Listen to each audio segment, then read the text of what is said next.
The settlement of Nzulezu, the village on water, is located 90 kilometers west of Takoradi in the Jumro district of the western region of Ghana. Nzulezu is an Nzema word which refers to surface water. This very unique village is built on stilts in the Tadani Lake. Nzulezu is one of the Amazuri wetland, a Ramsar site and the largest inland swamp forest in Ghana.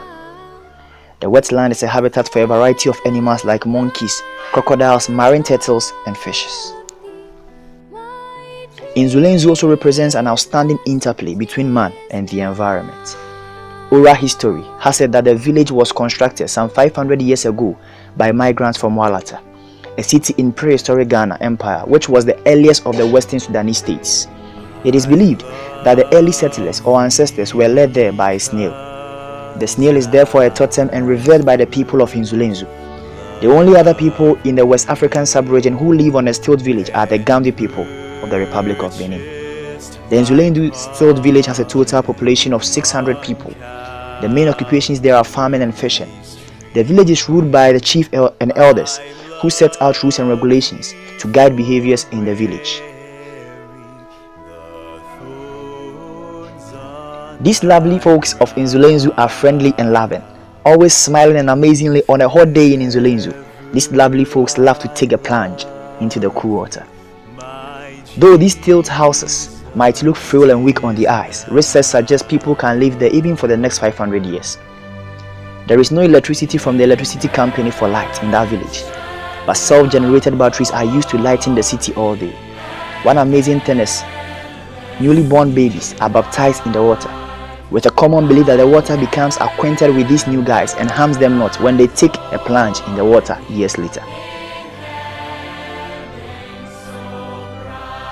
You see, just as these tilt houses looks frail and weak in the literal eyes, humanity also looked frail and weak in determined disobedience.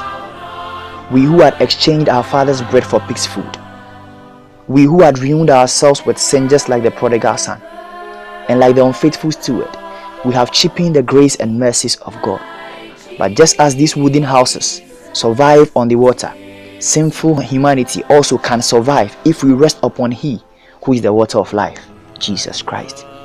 The beauty of the gospel is Christ has already entered into our experience when we requested to kill the Creator by 3 nails and 1 wooden cross.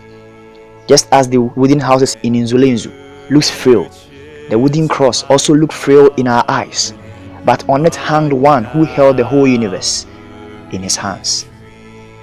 Jesus bled that we might be blessed. He was forsaken that we might be forgiven. He who healed the woman with the issue of blood had issues of blood from His hands and from His feet at the cross. But this Jesus appeals to us today, that I died for you. Will you live for me? This is God's salvation appeal. And just as the newborn babies are baptized into the Nzulezu water, if we make the right choice by choosing Christ, we will be baptized in the water as newly born Christians. And when we shall trade this earthly Nzulezu for the heavenly Nzulezu, we shall also need no electricity from any company, because God Himself will be our light.